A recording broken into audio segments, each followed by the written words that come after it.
when does that clock start? And what the regulation says is when you become aware. And what does that mean? Who becomes aware, right? And it's basically the simplest way to describe it is anybody that works for your company that is aware, that is the date that the clock starts. Welcome to the Global Medical Device Podcast, where today's brightest minds in the medical device industry go to get their most useful and actionable insider knowledge, direct from some of the world's leading medical device experts and companies.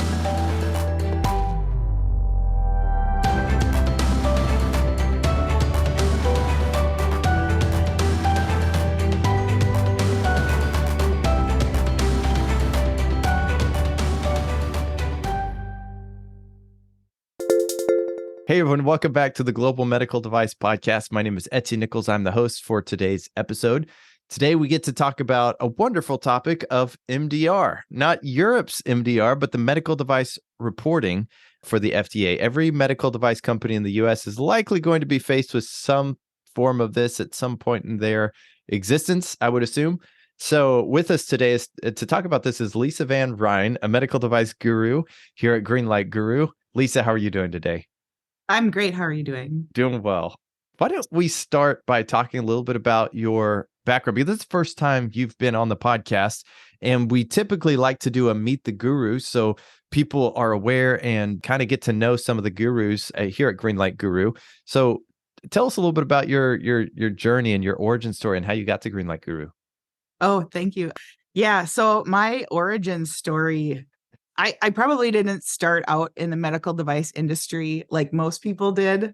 I came here out of the restaurant industry as a restaurant manager where I had to deal with quality inspections in terms of ServSafe certification for food safety. And I came over and I started working for a contract manufacturer many years ago. And it was a great experience, a lot of opportunity to learn. And basically my entire career has been a development of someone saying, we need somebody to do X, Y, and Z. And I would just say, I'm pretty sure I can do that. Figure it out. Yeah. In a lot of cases, it was a case of me being thrown into a frying pan and just figuring it out, learning from a lot of great mentors in the quality realm, in the manufacturing, engineering realms. And I have just really made it a point to step up and take on the next new challenge, which eventually has brought me from being just a office assistant all the way through being quality manager, quality engineer over the last 16 plus years. I worked for OEM contract manufacturers, implantable devices, cardiology devices, and just have had a lot of fun being a quality nerd. And which some people may appreciate, others may not so much. Like, I don't want to deal with any of this quality stuff. I'm sure if they're listening to the Global Medical Device Podcast on quality and regulatory topics, they're okay with it. Right. Of course, for sure.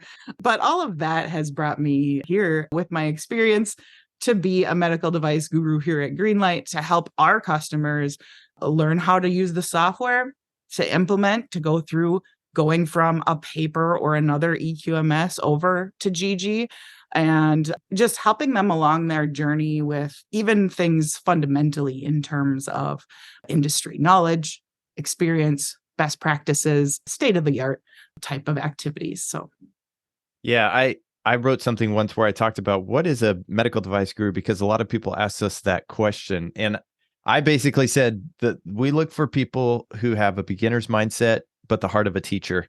And because you are constantly learning, but you're also constantly teaching. And so it's just constantly looking forward and looking back. And so, no, it's always fun to see who winds up in those roles and get to talk to those people.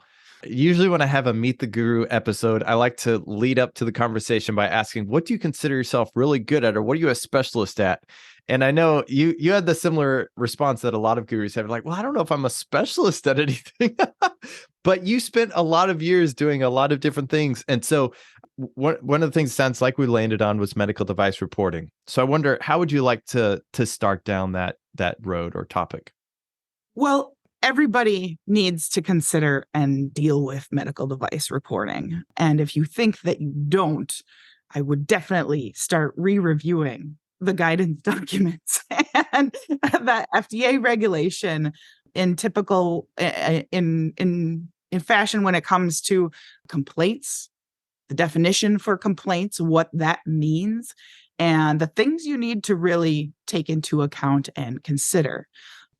And really, when it comes to complaints, what it is. What is that definition coming from the definition section of Part 820.3 is that a complaint is any written, electronic, or oral communication that alleges a deficiency related to, and this is a big one. Think about every single thing on this list is the identity, the quality, the durability, reliability, the safety, effectiveness, or performance of your device after you've released it for distribution. So once it is out on the market. So you really need to break down that definition and keep those things in mind when you're considering, first of all, is this a complaint? And now, in terms of things, particularly with EU MDR, complaints are much bigger than that. Now we're talking feedback these days, where it's like, even if the customer doesn't like the color of your device, yeah, you probably want to document that because it technically is a complaint.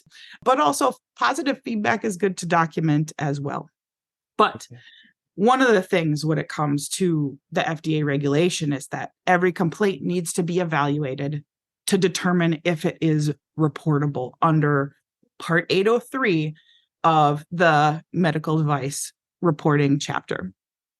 And so what I really think is important to consider is, in doing that evaluation, are you asking yourselves the right questions to determine if you need to report that complaint as a medical device adverse event or device malfunction? So with the medical device reporting, it's essentially you're taking a complaint and you're trying to determine how you're going to handle this. If it's severe enough, maybe we need to tell the FDA just at a high level. So that being said, maybe we can back up a little bit and think, okay, what are the different ways in which I might receive a complaint? Can we talk about that first, the inputs, and then what we need to do as an organization? Oh, sure, absolutely. I have had experience receiving complaint inputs from the facility directly in terms of the physician, hospital, a technician working in the OR may be reporting those complaints. In some cases, they may report them directly to a resource at the manufacturer's location. In a lot of my experience, we have had sales representatives out in the field at cases collecting that information. And in other cases, maybe it's a device that goes directly to the patient with its own IFUs, and the patient just uses it. Maybe there are technical difficulties or the device breaks and the patient says, hey, can I get a replacement? That's where another resource of input could come in from. But you can theoretically receive input for your customer feedback and complaints process from any source that says something about your device, like any written, electronic, or oral communication. And we used to talk back in the old days, like if you're at happy hour and one of your customers is there and says something to you, technically you're being made aware of an issue. So I would take any input source. Even employees can identify issues with devices and report complaints as well. Okay, so let's just kind of play through a scenario, if that's okay. We'll do a little role play. So if a physician calls the facility on the phone and they say, I've got an issue with this scalpel that I just used. It was bent or something when it came out of the box. What is the organization going to do? You're going to need to document it. The requirements of Part 820 require you to keep records of all of your complaints, customer feedback, information. So you would have a procedure or process to document. If you have Greenlight Guru, of course, you're going to document that in our customer feedback workspace and capture as much information as you can about the complaint. Who is reporting it? What's the facility?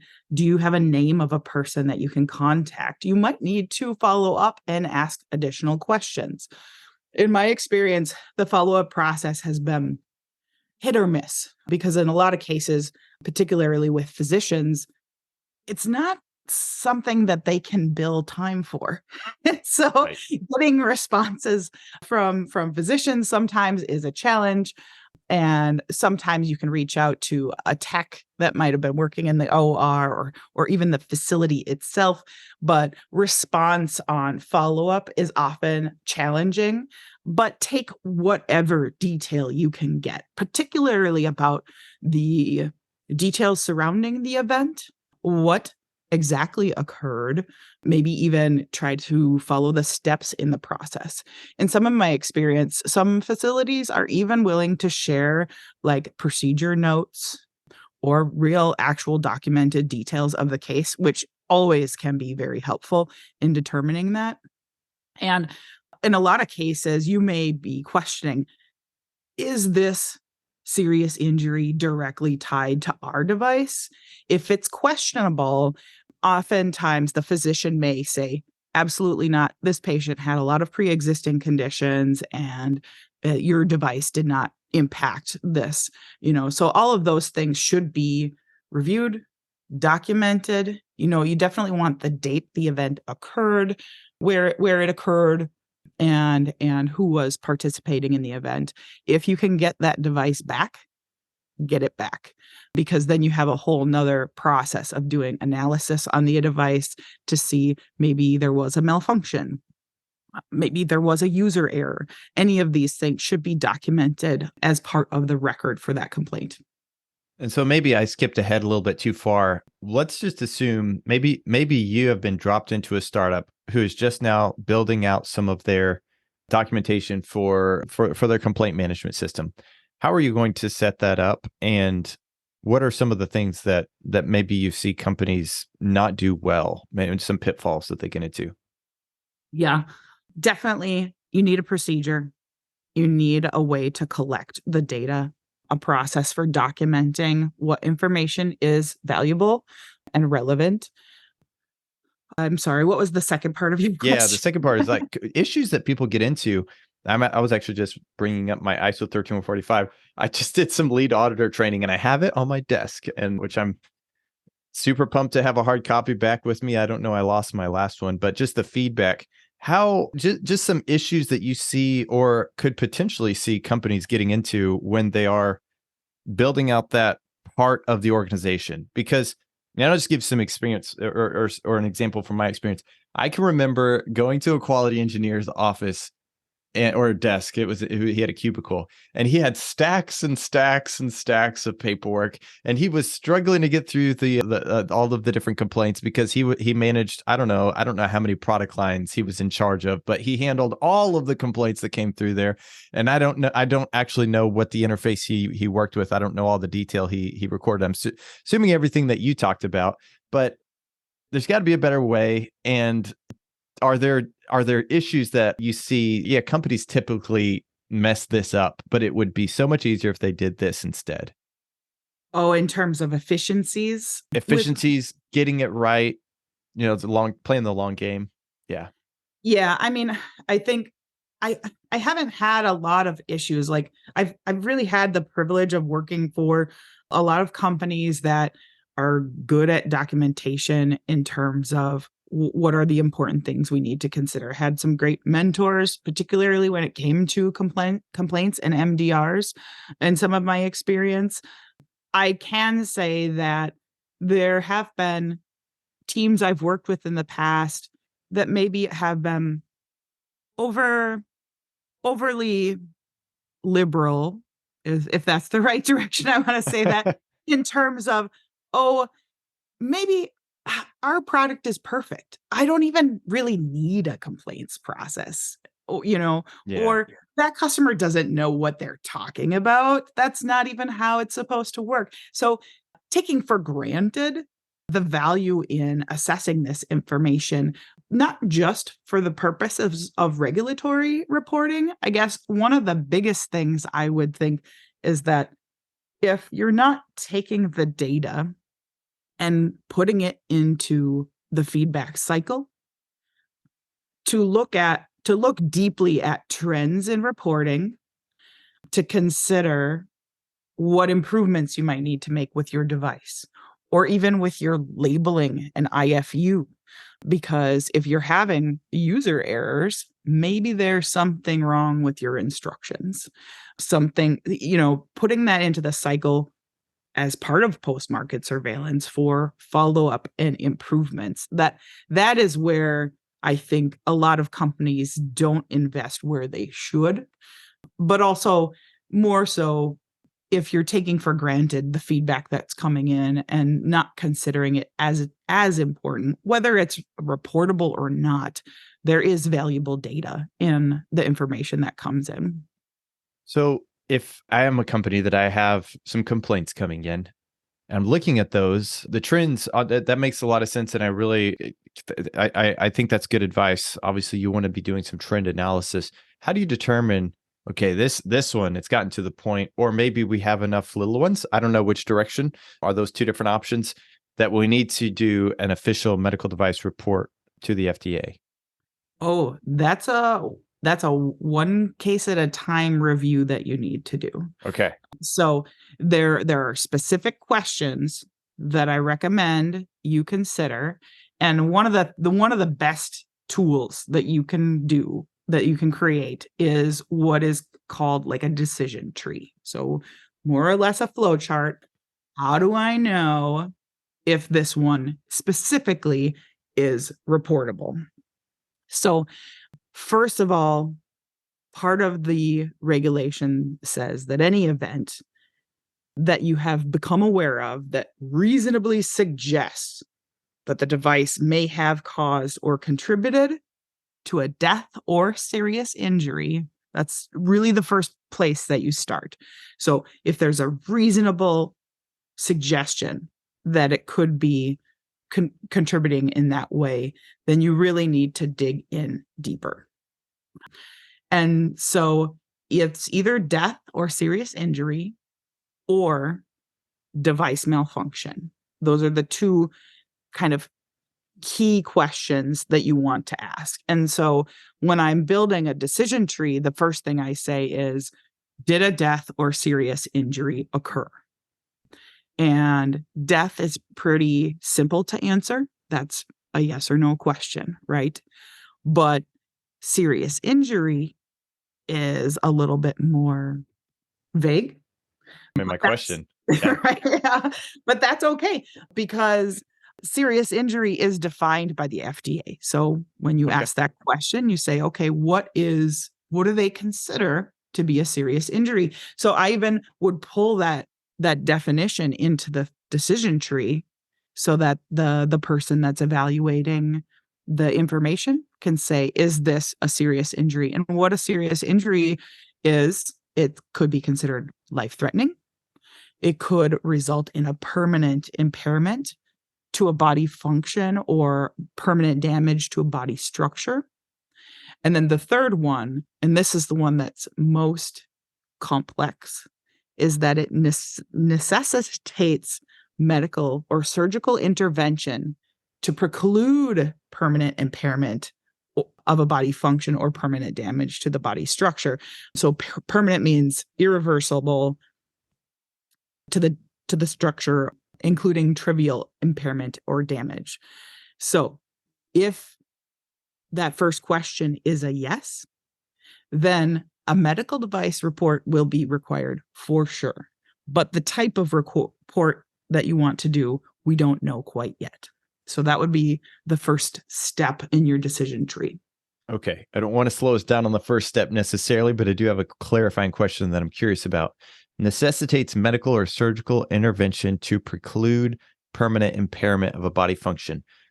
Do you have an example of that you might not, and I don't mean to put you on the spot, or maybe I do mean to put you on the spot, but do you have an example of that you might not at first glance, this doesn't seem like it was that way, but this actually turned out to be one that fell into this category? Yeah. So this is where things become a little bit nuanced. So if there is information in your instructions for use on how to perform a device explant, maybe a device explant is kind of an expected potential issue, but it isn't necessarily a permanent damage or injury to the structure. But if they performed the explant and also needed to apply medication, maybe to prevent infection, something along those lines, or maybe they needed to use a catheter to resolve the issue that was occurred for the device. That might be an example. Anytime where the physician does something that's not expected or not included as part of the instructions for use or the typical surgical procedure for that device, speaking in terms of surgery, which is where I have had my most experience, that is something that would necessitate medical or surgical intervention, Okay, something to be considered. I'm just going to put that back in my own words for the simpler minds, I guess. So I've got a surgical procedure that this medical device is involved in, steps 1 through 10, and step 4, 5 are my devices involved in those. But for whatever reason, because of something to do with my medical device, they had to insert a step 4B and 5B. And so now they've told me, hey, there was an issue with this surgery because this, and we had to come in and change the way we typically would do this. So that's the complaint. And you're like, okay, this is likely going to be an MDR. Yeah. Yeah. And I mean, even if the device itself did not necessarily cause, but the surgical procedure, something about the procedure, it could have easily been a physician user error. Maybe they put the device in the wrong place, or, the instruments they use, the scalpel they use to perform that first incision, maybe they made a slip of the hand or something along those lines. That's still related to your device because there's a procedure involved and should be documented, even if it is a user error. And if they reasonably point the finger at you, the manufacturer, and say, hey, yes, I know this is user error, but I didn't know I was putting it upside down and I should have known. There should have been clearly marked that's okay. That makes sense. Definitely. Another similar question might be, and you said your experience is more around surgery, so feel free to punt this one if we need to, but let's say software. Software is one of those where it feels the industry tends to want to say, well, I'm not really a device. I'm not really interacting with the patient. Sometimes I'm not trying to be too generic there, but what if you have, and I'm going to go not even software that's involved in surgery or something like that, because of course that can be a little bit more clear cut. What about software that has to do with psychological things or is monitoring somebody or something along those lines? Any thought or input that you might have or creativity that you can help us figure that one out? Oh, wow. And particularly when it comes to behavioral health, that is a realm I haven't ever even considered. That's okay. Because that's difficult to pinpoint. So I wouldn't want to speak on that as any sort of an expert, especially when it comes to like an application on your phone that might be like a mindfulness thing that's supposed to help you with depression or anxiety. That it would be difficult to measure in terms of what's reportable there. But that would be maybe a conversation for another guru on another podcast for sure. So one other thing you had said too was the 3 areas: death. It's clear cut, it's binary. The other one, serious injury. And we kind of talked about the definition of that, but you also mentioned device malfunction. Yeah. So does that mean device malfunction regardless of the impact, or what are some thoughts there? No, not regardless of the impact. So after you ask that first question, so let's say there is no serious injury, there is no death. The answer to that first question is no. You still need to ask the malfunction question. So did the device malfunction? And again, we're going back to the 803.3 CFR definitions of what is a device malfunction. Okay. And that is a failure of a device to meet its performance specifications or otherwise perform as intended. performance specification includes all claims made in the labeling, and the intended performance of the device refers to the intended use for which the device is labeled. So what was approved by the FDA in your PMA submission for intended use and performance. So is that question, did it malfunction? If it's no, then you don't have to report. But if it's yes, and in some cases, you don't know yet. Maybe you don't know at all if it malfunctioned, okay? Because you don't get the device back. You have no idea if somebody dropped it on the floor before they used it. So that unknown question leaves you hanging a little bit. But there's a follow-up question. So is the malfunction likely to cause or contribute to a death or serious injury? So we're going back to the first question, is if the malfunction is likely to cause or contribute to death or serious injury if it were to recur.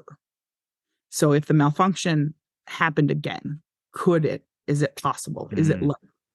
And if the answer is yes, then you do need to do a medical device report. Okay. I'm just thinking of like an example of something like that. I remember, let's just say, maybe there's a device that holds a bone in place or an arm in place.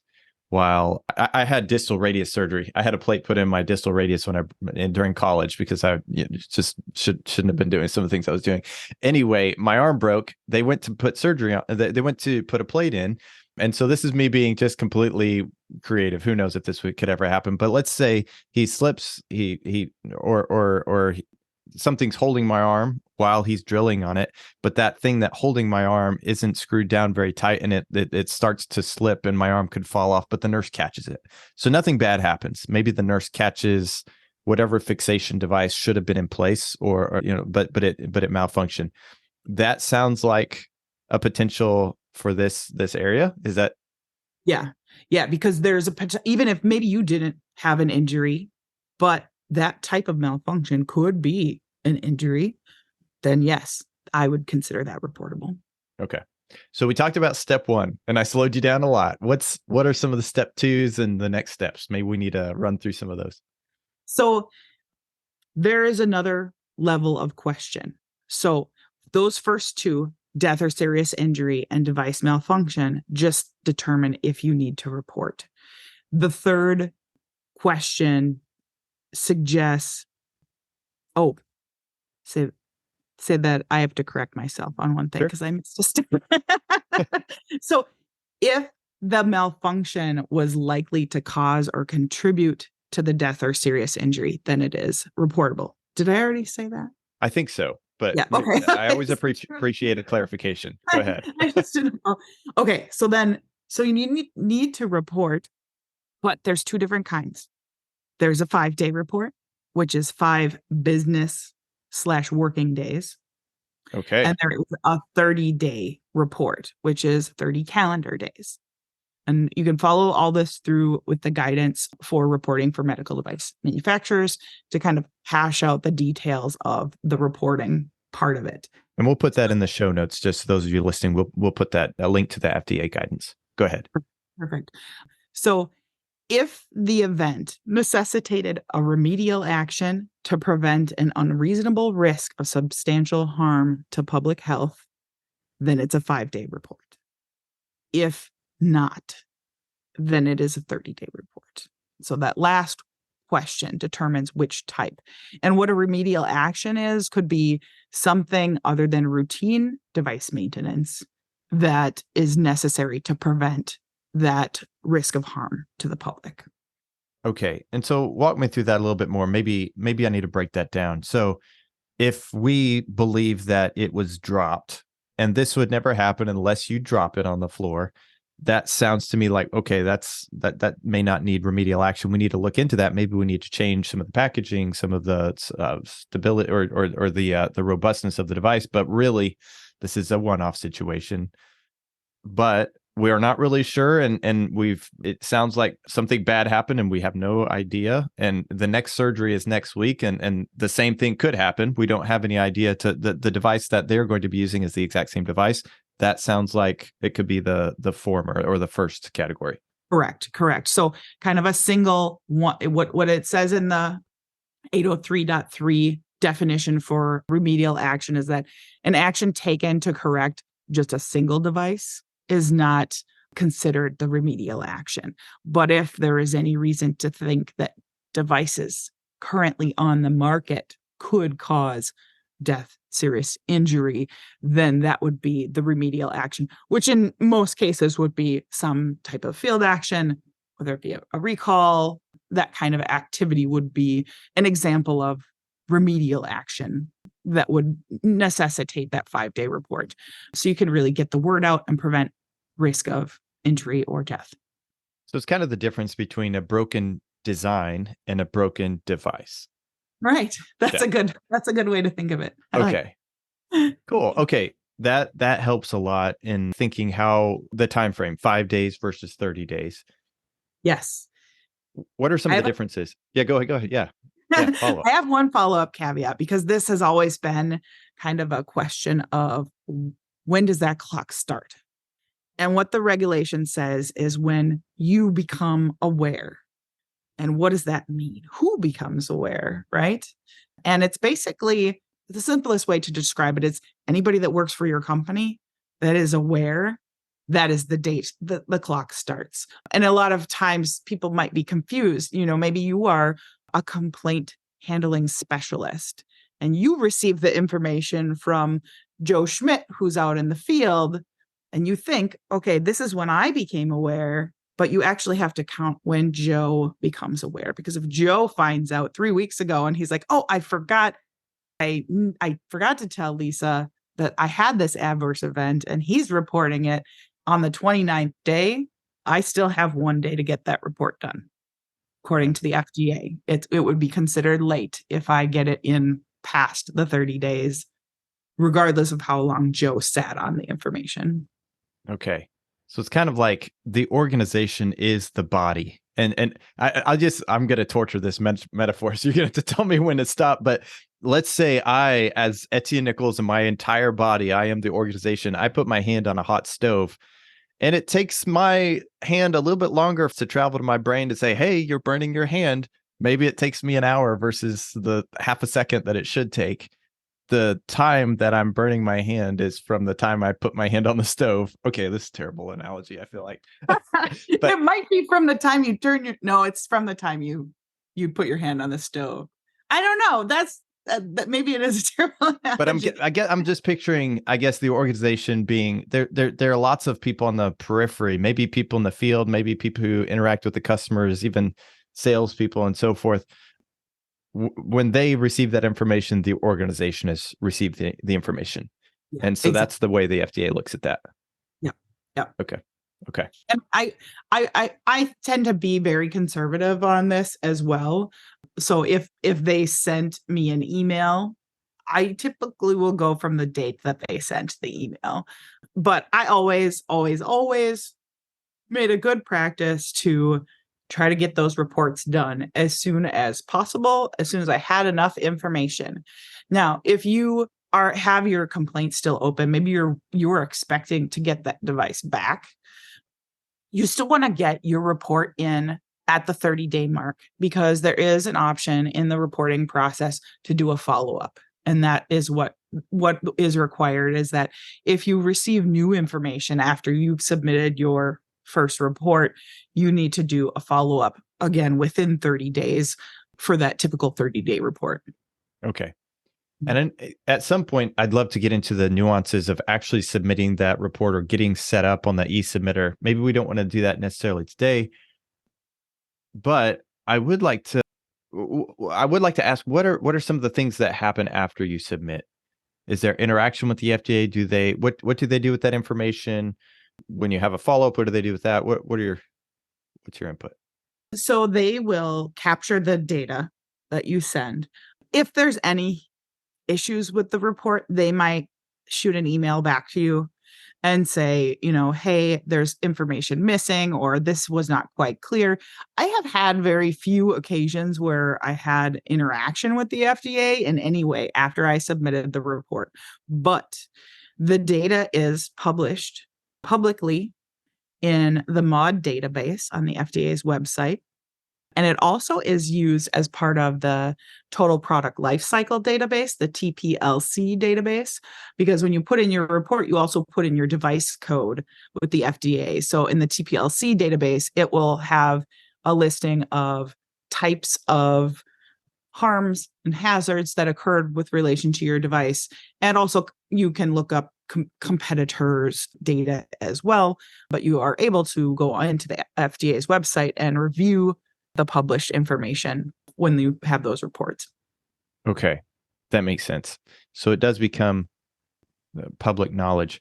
If they see something like this and competitors having similar issues, or whatever that may be, do they ever do more of a proactive, or that's not really the right word, like push-pull communication? I mean, when I think of pull information, that's just, we're going to put information, you need to come get it, versus the FDA saying, okay, there are things going on in the field right now, manufacturer A, manufacturer B, manufacturer C. And so we need to let all of the clinicians out there know that this product may have a similar, or maybe it's just this manufacturer. Does that ever, any thoughts about that? I have not had experience with them taking action that I needed to manage or mitigate in any way, but there is always that opportunity for them to find something that might trigger an inspection or additional scrutiny. But I could definitely see that if you saw a similar type of device and all people making that type of device were having the same issue and it was a serious public health threat, that the FDA would probably trigger some sort of notification. Issue a safety alert. Yeah. Issue a safety alert, or even require a mandatory recall or additional investigation. So I'm sure that if something was alerting them in terms of a trend, that they would dig deeper and ask for more data or follow-up. Yeah. Okay. Well, I look forward to maybe completing this conversation a little bit in the future as far as setting that e-submitter up and so forth. But I think we're on a good start. If I'm a company that needs to work on this, what are the things I need to be thinking about? Any other pieces of advice that you have for someone who's in the role that you used to occupy? Yeah, I think going through definitely the FDA regulation on complaints, Part 803 on complaints, and the guidance document that we're going to share as well.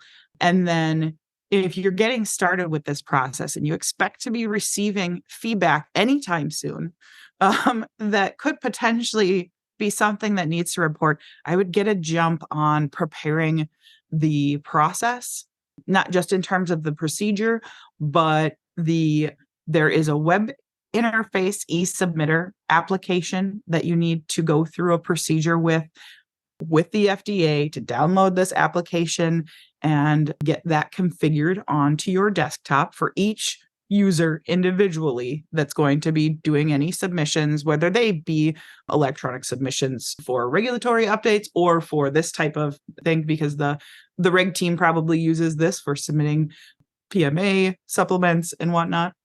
But also there is a gateway portal. So you go through this e-submitter application to create the report, and then you zip it up into a package, and then you need this portal to upload it to the FDA's site. So getting all of that set up in advance, maybe even weeks in advance, is highly recommended, because the process to do it is a little bit complicated and fraught with a lot of troubleshooting.